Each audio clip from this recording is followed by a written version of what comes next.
Bonjour, bienvenue sur Comment fait-on, je suis heureux de vous retrouver pour une nouvelle recette. Aujourd'hui, nous allons réaliser ensemble un fraisier traditionnel avec une véritable crème mousseline. Vous allez voir, c'est pas très compliqué à faire et surtout c'est délicieux. Allez, je vous explique comment faire maintenant. C'est parti! Alors, deux choses pour les ingrédients.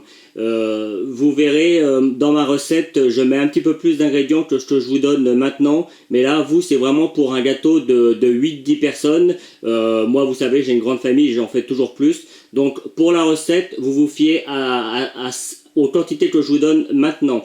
Et après, la façon de faire est la même qu'il y ait 500 ml de lait ou qu'il y ait 1 litre de lait. La façon de faire est la même. Donc, je recommence. Pour les ingrédients, pour un fraisier à la crème mousseline d'environ 8-10 personnes, vous aurez besoin d'une feuille de génoise. Alors, je vous donne la vidéo juste à la fin de celle-ci.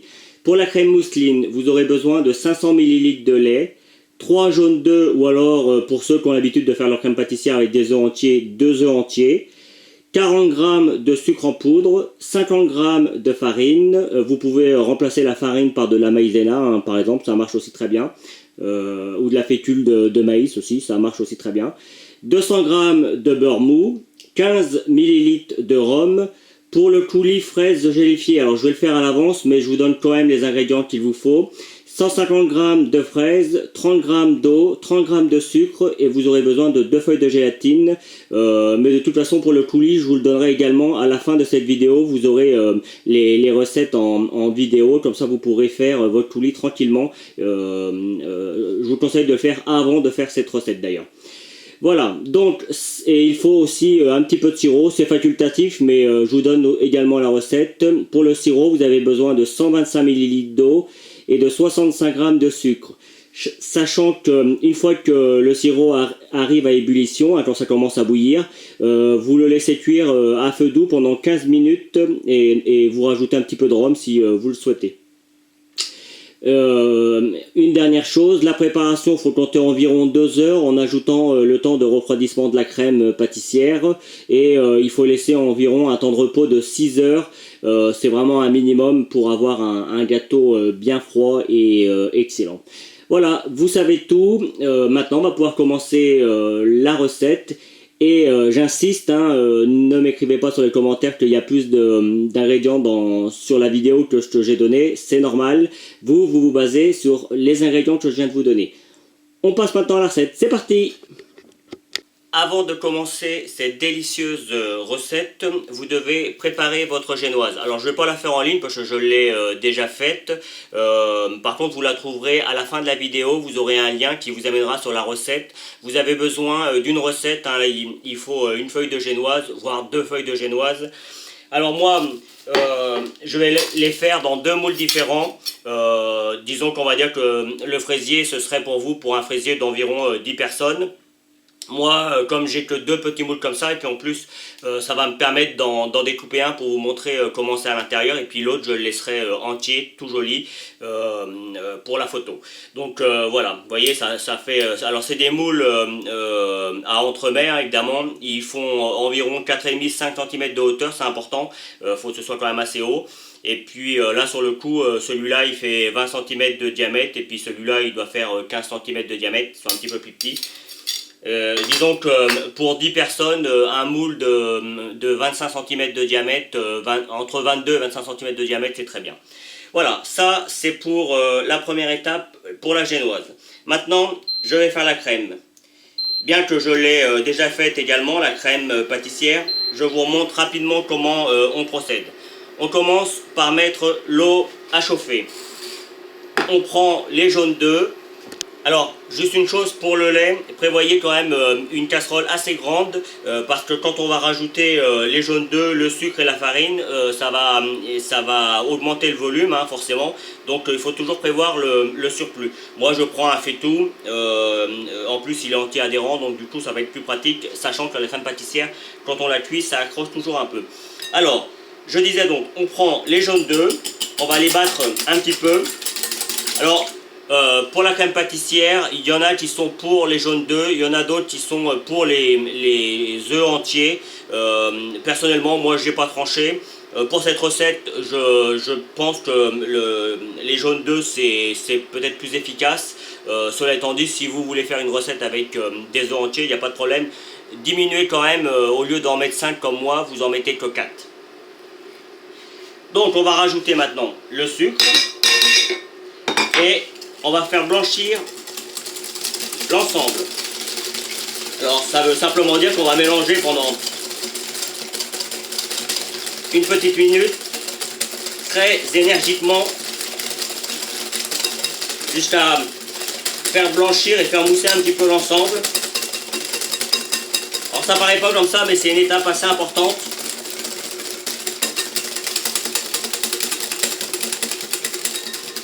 Allez, encore 30 secondes. Voilà, la crème est un petit peu mousseuse, on voit, il y a des petites bulles qui se forment, là c'est très bien. On va y rajouter la farine. On peut mettre la farine entièrement. Et là, ce coup-ci, par contre, on a juste à l'intégrer. Alors, également, vous prévoirez une petite louche pour diluer un petit peu, quand ça va commencer à être chaud, diluer un petit peu le lait dans cette préparation pour que ce soit plus facile à intégrer après dans la préparation finale. Vous voyez, là, la farine, elle est juste intégrée. La crème pâtissière est presque terminée. Le lait est presque chaud, comme je le disais tout à l'heure. On prend une louche et on vient en mettre, allez, 3-4 louches, ça n'a pas vraiment d'importance. Le tout est de bien diluer la préparation. On mélange un petit peu. En fait, c'est juste pour que ce soit plus facile à transvaser après. Là, la crème mousseline, c'est très simple à réaliser. Il y a 2-3 petites choses à savoir, mais c'est vraiment une crème très simple et très bonne. Alors c'est sûr qu'aujourd'hui, c'est pas la crème qu'on utilise le plus souvent. Mais c'est dommage parce qu'elle est bonne et en plus pour le fraisier, c'est vraiment, ou même pour le framboisier, c'est vraiment une crème idéale. Voilà. On va dire que notre lait arrive à ébullition. Allez, c'est parti. On va pas perdre trop de temps pour la vidéo, hein. Sachant que je l'ai déjà faite, hein, cette recette. Voilà. Maintenant, le but, c'est d'amener cette crème à ébullition. Et une fois que la crème est à ébullition, on la mélange pendant au moins 3 minutes sans s'arrêter. Et oui, je sais, c'est dur, ça fait les bras, mais c'est vraiment important pour tuer toutes les bactéries, pour être sûr que votre crème se conservera super bien. Donc minimum 3 minutes à partir du moment où la crème a épaissi. Vous voyez là, elle commence à épaissir. Et surtout, on va sur les côtés, mais on va aussi sur le milieu. C'est souvent là que ça accroche. Vous voyez là, la crème a épaissi. On va commencer à voir, voilà, là ça commence à bouillir. À partir de ce moment-là, c'est parti pour 3 minutes de cuisson sans s'arrêter. Allez, à vous de jouer. Une fois que la crème est cuite, vous voyez là, elle est bien cuite. On prend un saladier ou quelque chose d'assez creux et on va venir mettre, alors moi là il est pas assez grand pour que je mette toute ma crème, donc je vais la mettre en 2 fois. Hop, voilà, pour que la crème refroidisse le plus vite possible. Donc là je vais la mettre en 2 fois et puis après on prend un papier film et ça aussi c'est important pour éviter que la crème ne croûte. Hop, on prend un papier film et on vient la mettre au contact. Alors ça veut dire quoi? Ça veut dire simplement, vous voyez, hop, on vient mettre le papier film directement au contact. Alors vous pouvez en mettre un premier puis en mettre un deuxième après si tout n'est pas mis. C'est pas toujours évident. Ah, ça, je vais en mettre un deuxième. Vous avez compris le principe, c'est pas compliqué à faire. Bon, j'ai un petit problème avec mon papier film. Bon, vous avez compris le principe. On met ça au congélateur pendant une bonne demi-heure. Il faut que ça refroidisse vraiment très vite. Et puis après, on la repasse au frigo. Et puis, une fois que la crème sera bien froide, on rajoutera le beurre qui, lui, sera mou. Mais je vous l'expliquerai juste après. Je viens de sortir ma crème du frigo. Comme vous pouvez le voir, elle est bien froide. Elle est même presque un petit peu gélifiée. Mais c'est tout à fait normal pour une crème pâtissière. Je vais donc maintenant la fouetter avant de rajouter le beurre. Donc j'ai juste la fouetter un petit peu pour qu'elle devienne lisse.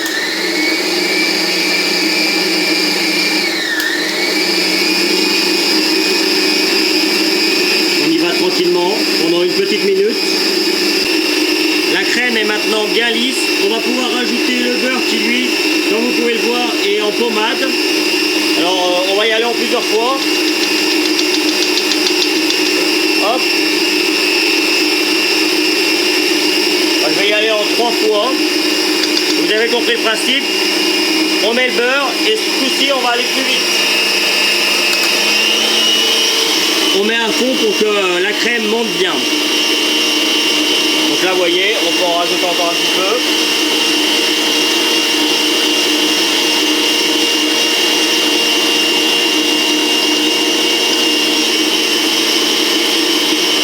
Et maintenant, on va rajouter jusqu'à ce qu'il n'y ait plus de beurre et on va bien la laisser monter jusqu'à ce qu'elle devienne bien mousseuse, bien légère. Au dernier moment, on rajoute l'alcool. Moi j'ai choisi d'y rajouter un petit peu de rhum.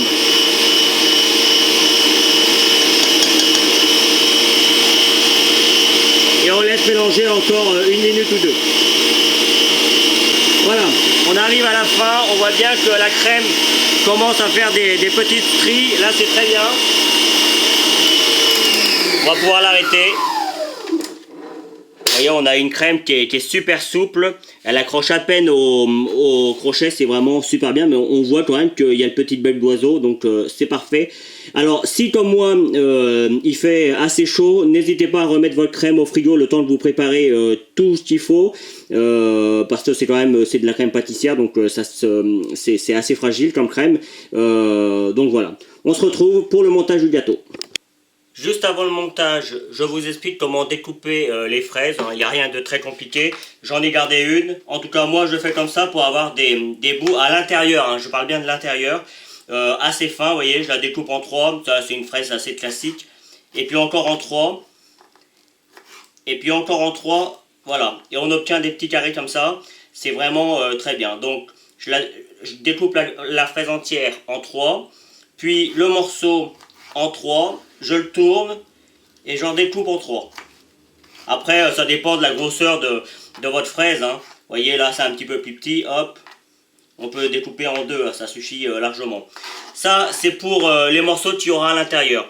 Pour les morceaux que l'on va mettre autour de notre moule, c'est-à-dire tout autour, il suffit de prendre des fraises classiques. On enlève la partie feuille. Et puis simplement, on vient les découper en 2. Et évidemment, on mettra les fraises côté chair pour avoir quelque chose de joli. Puis surtout pour que ça vienne coller aux parois. Alors moi, pour m'aider, j'ai pris du rhodoïde. Alors ça s'appelle comme ça, c'est un nom un petit peu barbare. Mais c'est un plastique exprès pour la pâtisserie. On met ça autour des moules, ça permet de démouler beaucoup plus facilement et puis en plus ça permet de bien conserver le gâteau, donc ça a plusieurs avantages. On trouve ça partout dans les magasins de pâtisserie maintenant en ligne et je suis sûr que même dans les commerces classiques on peut les trouver assez facilement. Alors pour le montage, on prend le premier morceau de génoise que l'on aura découpé aux largeurs quasiment de notre moule. Hop. Et personnellement, moi, je vais rajouter un tout petit peu de fraise. Déjà pour venir coller ça va permettre de coller les fraises. On va tapoter un petit peu pour que ça descende bien comme il faut. On peut même s'aider éventuellement d'une spatule ou d'une cuillère. Vous voyez, on vient bien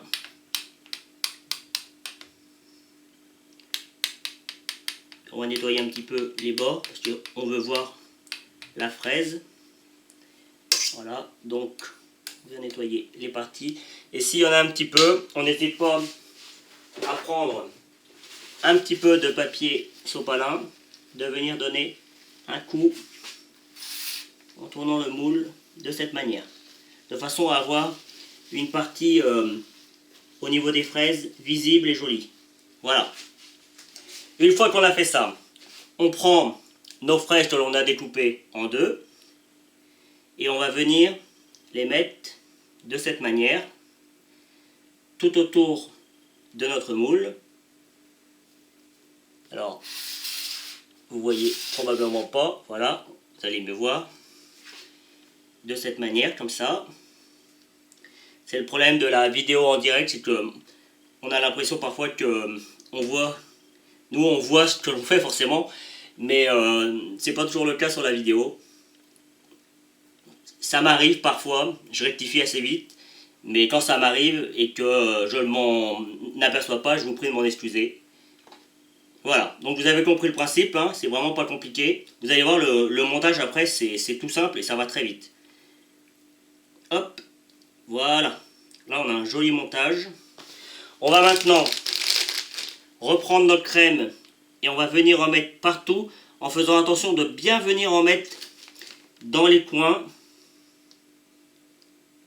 au niveau des fraises.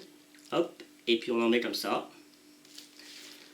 On va venir y rajouter nos morceaux de fraises que l'on a découpés en petits morceaux et on est bien généreux. On n'hésite pas, c'est important d'en mettre.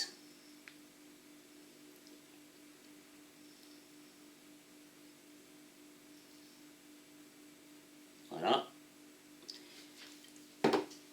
Vous allez comprendre pourquoi je les ai mis comme ça. On va reprendre un autre disque un petit peu plus petit de façon à ce que ça gêne pas au niveau des fraises.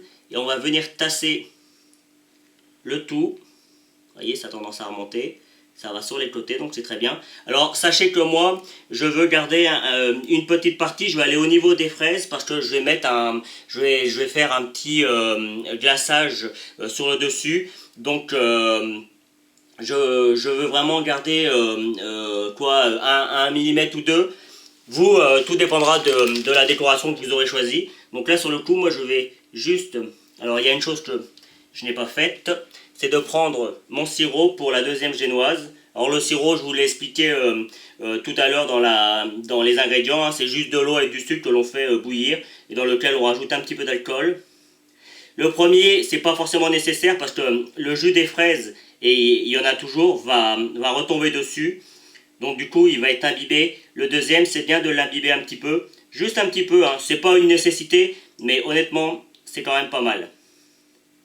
Vous voyez, hein, j'en mets pas beaucoup. Alors là, j'en ai fait plus parce que moi, j'en ai régulièrement besoin. Mais vous pouvez diminuer la recette hein, sans aucun problème. Donc pour finir, eh bien, écoutez, je vais pas prendre ma poche. Je vais plutôt y aller avec ma cuillère comme ça. Pour me permettre de me garder un petit peu d'espace pour mettre mon glaçage.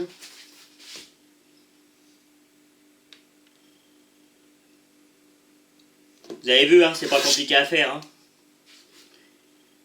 La crème prend un petit peu de temps, mais elle est tellement bonne que ça vaut le coup de se casser un petit peu la tête.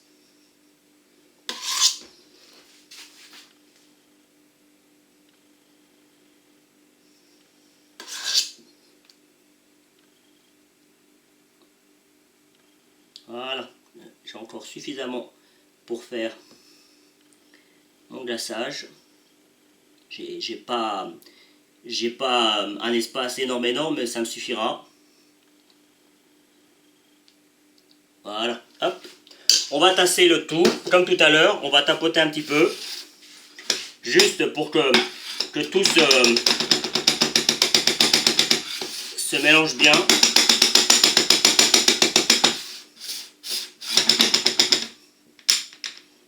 Voilà, hop.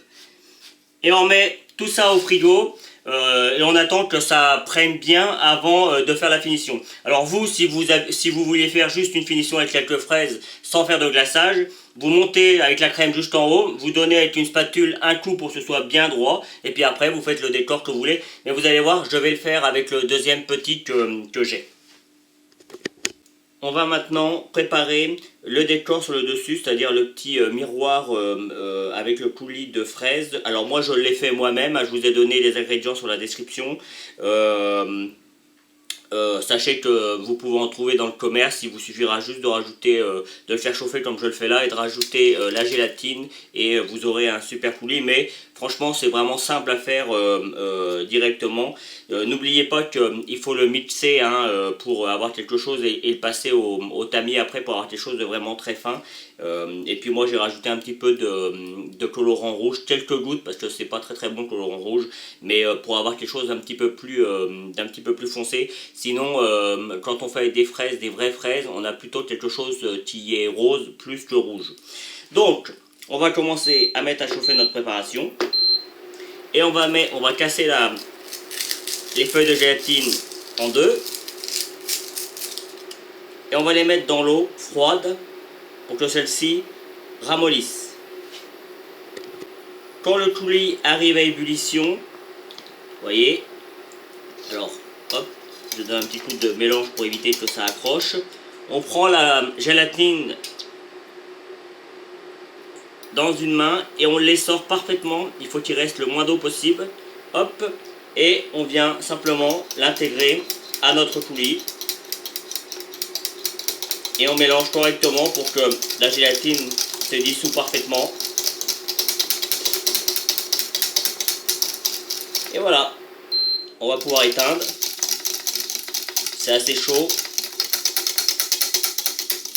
Voilà, maintenant le but c'est d'attendre que la préparation refroidisse. Alors faut pas que ce soit totalement froid parce que si c'est froid totalement ça va gélifier. Là, on veut que ce soit tiède, presque froid, pour que ça fonde pas non plus, que ça fasse pas fondre la crème mousseline qu'il y a sur notre gâteau. Sinon, les deux se mélangeraient et ça irait pas non plus. Donc, on veut que ce soit tiède, presque froid. Le coulis, une fois refroidi, alors moi je l'ai mis dans un petit bec verseur. En plus, ça lui a permis de refroidir plus vite. Et puis simplement, hop, je vais venir en napper tout le gâteau, juste j'attends que ça arrive en hauteur, même quitte à ce que ça déborde un petit peu, c'est pas grave, hop, voilà, on vient donner un petit coup comme ça prend très vite parce que comme le gâteau est froid, voilà, hop, et on remet tout ça au frigo, juste à ce que ça prenne correctement et après on va pouvoir démouler et puis faire le petit décor final, mais là sur le coup il n'y a presque plus rien à faire. Bien, comme vous pouvez le voir, la gélatine a fait son travail, on peut y mettre le doigt, ça ne s'enfonce pas.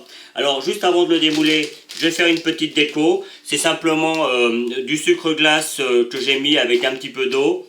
C'est juste vraiment une déco parmi tant d'autres, hein.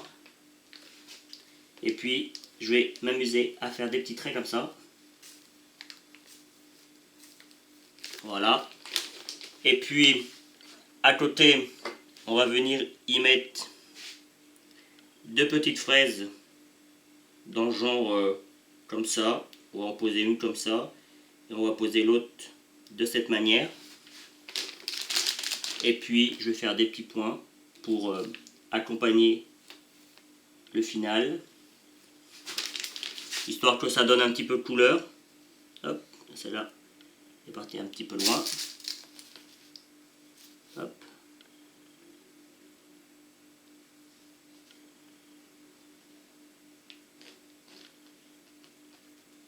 Et ça veut pas se mettre. Voilà. Là, on a fini le gâteau. Maintenant, il suffit juste de le démouler.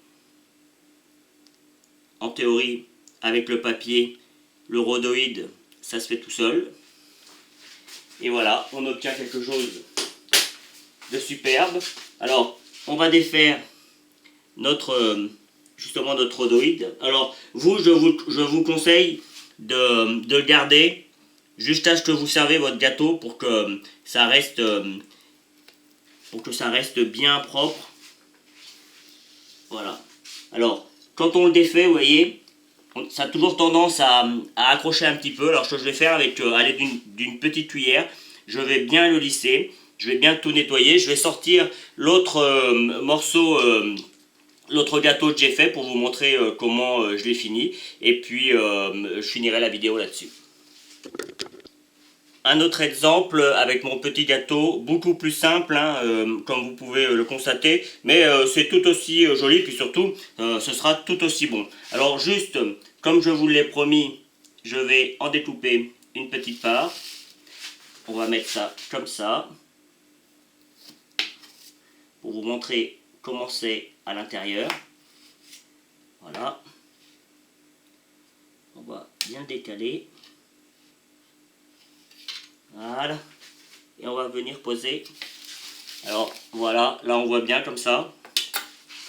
Et on va venir poser la fraise sur le dessus. Alors, on pourrait comme ça. Hop. Vous voyez, on voit super bien les fraises. Même à l'intérieur, comme ça, on voit que c'est super bien garni. Je peux vous garantir que moi, comme ça, j'ai qu'une envie, c'est le déguster.